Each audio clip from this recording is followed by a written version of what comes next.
ہم تم کو ان چیزوں سے بچانے کی ذمہ داری لیتے ہیں۔ جن لوگوں نے کہا اللہ ہمارا رب ہے اور پھر وہ اس پر قائم رہے،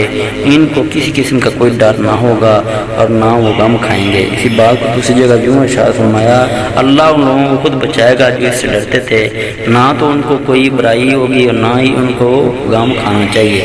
قرآن بھی تکلیف خوف سے نجات دلانے کی گارنٹی دیتے ہوئے کہتا ہے، الا ان اولیاء اللہ لا خوف علیہم ولا هم، یہ جان لو کہ یہ ہمارے دوست ہیں اور ان کو کسی غم اور خوف سے ڈرنے کی ضرورت نہیں۔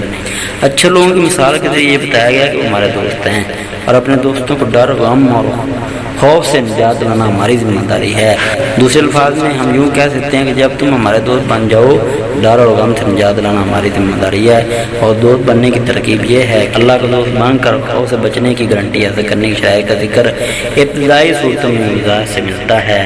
ان الذین آمنوا وعملوا الصالحات وأقاموا الصلاة وآتوا الزکاة لهم أجرهم عند ربهم ولا خوف علیہم ولا هم یحزنون، وہ لوگ جو ایمان لائے، انہوں نے اچھے کام کیے، نماز پڑھی، زکوٰۃ دی، تو اللہ طرف سے عمدہ صلہ ان کو ملے گا، نہ ہی ان کے لیے ڈرنے کی کوئی بات ہوگی اور نہ ہی ان کو کبھی ڈرنے کی ضرورت ہوگی۔ اس آیت سے پہلے دو مقامات پر بتایا گیا ہے، جو اپنا مال خدا کے راستے میں غریبوں، مسکینوں اور حاجت مندوں کو دیتے ہیں، ان اعمال کا صلہ اللہ ان کو اچھا دے گا اور آئندہ کے لیے انہیں کسی قسم کا کوئی خوف زندگی میں نہ ہوگا۔ من تابع ہدایا فلا خوف علیہم ولا هم یحزنون، جو ہماری ہدایت کی پیروی کرے گا نہ تو کسی قسم کا خوف لاگ اور نہ ہی وہ کوئی غم کرے گا۔ قریش کو اللہ نے اپنی قدرت اور عنایت دلاتے ہوئے فرمایا، فَلْيَعْبُدُوا رَبَّ هَذَا الْبَيْتِ الَّذِي أَطْعَمَهُم مِّن جُوعٍ وَآمَنَهُم مِّن خَوْفٍ، اس گھر کے رب کی عبادت کرو، اور یہ وہ رب ہے جو تمہیں بھوک لگنے پر کھانا دیتا ہے اور خوف سے نجات دیتا ہے۔ ڈر، خوف اور غم سے نجات دلوانے کا وعدہ قرآن جی نے 40 سے زیادہ مقامات پر کیا ہے۔ پھر وہ مثال دے کر بتاتا ہے کہ لوگ جب اپنے مسائل ہمارے پاس لاتے ہیں یا اپنی مصیبت سے نجات پانے کے لیے ہماری طرف دیکھتے ہیں، جیسے کہ حضرت موسیٰ علیہ السلام کا بچپن، آن موسیٰ کی ماں کو مطلع کیا، تم اپنے نوزائیدہ بچے کو بے فکر ہو کر دریا میں ڈال دو، اس سلسلے میں تمہیں کسی خوف یا دہشت کی ضرورت نہیں، ہم یہ بچہ نہ صرف کہ تمہیں واپس دیں گے بلکہ اپنے رشتے مقرر کر دیں گے۔ یہ خطرناک دور تھا جب فرعون پیدا ہونے والے لڑکے کو قتل کر دیتا تھا، کیونکہ نجومیوں نے اسے بتایا تھا کہ وہ لڑکا ان قریب پیدا ہونے والا ہے جو تم کو قتل کر دے گا۔ اس نے بچاؤ کی ترکیب یہ سوچی کہ ہر پیدا ہونے والے بچے کو قتل کر دیا جائے۔ حضرت موسیٰ پیدا ہوئے تو روایت کے مطابق ان کو قتل کر دیا جاتا۔ خدا تعالیٰ نے ان کی والدہ کو کہا کہ وہ بچے کو دریا میں پھینک دیں۔ دریا سے فرعون کی بیوی نے نکالا اور پرورش بھی اسی کے گھر میں پائی اور پھر رسالت خداوندی حاصل کر کے فرعون کا مقابلہ کیا۔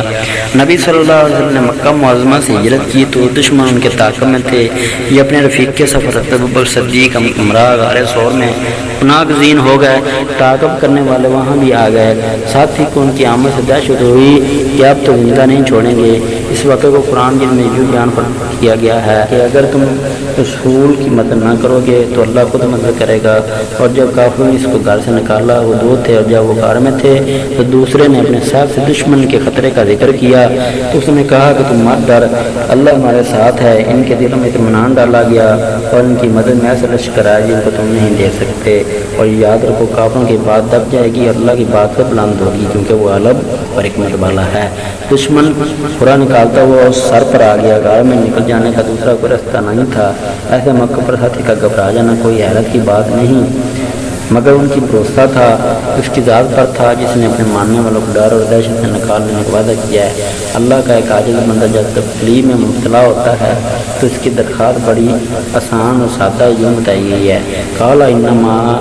اشکو ابسی وحدنی اللہ، میں تو مصیبت کا حال اور غم اللہ کی طرف بیان کرتا ہوں، اور جب مشکل آسان ہو گئی، خطرہ ٹال گیا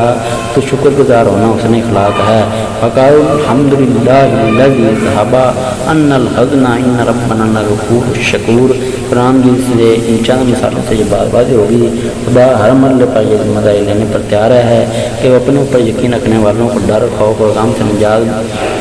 دے گا۔ اس نے واقعات سے بتایا ہے کہ اس طرح مختلف ادوار میں اپنے اوپر یقین رکھنے اور اس سے طلب کرنے والوں کو امداد کے لیے اڑے وقتوں میں آتا رہا ہے، اور اس کے لیے آئندہ بھی ایسی مہربانی کرنا کوئی مشکل بات نہیں۔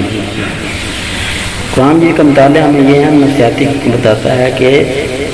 تالیف کہ تحلیف خوف اور ڈر سے بچنے کا بہترین طریقہ تحلیل نفس ہی نہیں بلکہ خدا سے مدد طلب کرنا ہے، اور یہ مدد یقیناً میسر ہوگی کیونکہ وہ پکارنے والوں کی سنتا اور شارت سے زیادہ قریب